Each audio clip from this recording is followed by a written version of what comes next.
Thank you, Mr Speaker. I rise to support this bill.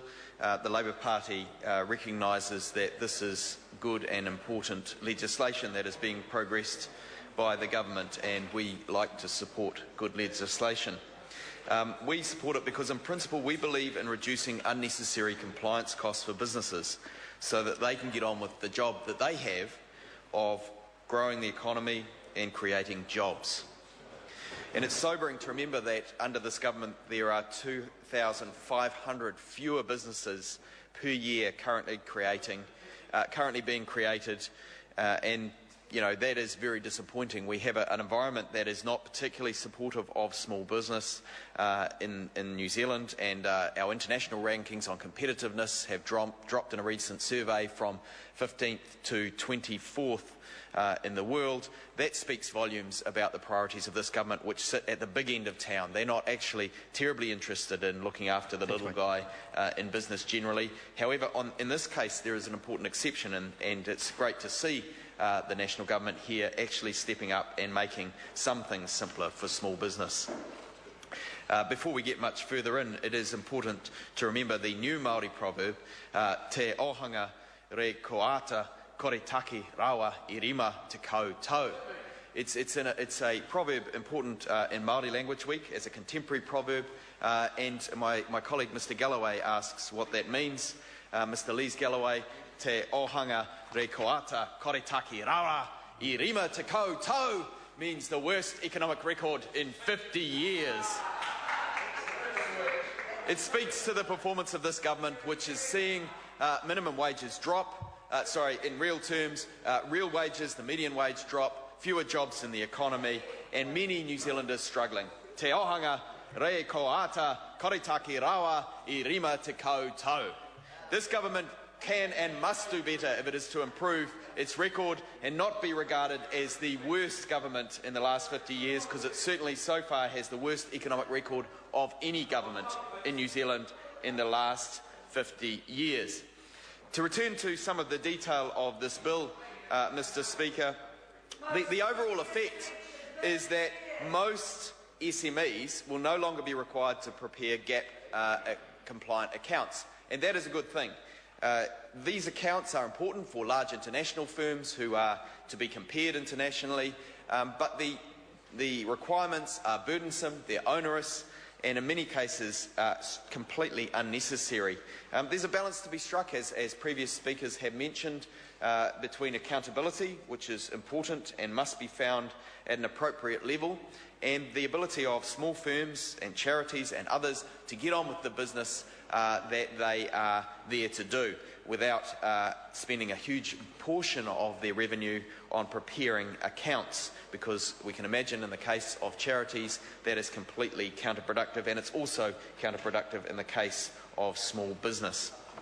The objective is to provide information for external users who have need for an entity's financial statements but are unable to demand them, and this bill provides the appropriate circumstances for that information to be available.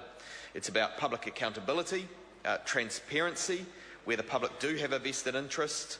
For example, if an entity is effectively owned by taxpayers and ratepayers, or where it sought funding through debt or equity instruments that are offered to the public, where it takes deposits from the public or holds assets in a fiduciary capacity, or where it receives donations and bequests. So for those reasons, of course, public accountability are important, and higher standards are required. Likewise, size matters, Mr Speaker, and there is also a rule in this bill that would suggest that larger entities must report, because it is more significant to a national or regional economy if they fail. And finally, there's an element of accountability to owners in terms of separation. Owners or members of an entity are likely to need, if they're likely to need financial statements, if they don't manage the entity, this gives them the option of having those statements. And in all those cases, we can see that it is important that there's a higher level of accountability, of transparency, and that it is well worth having these statements available.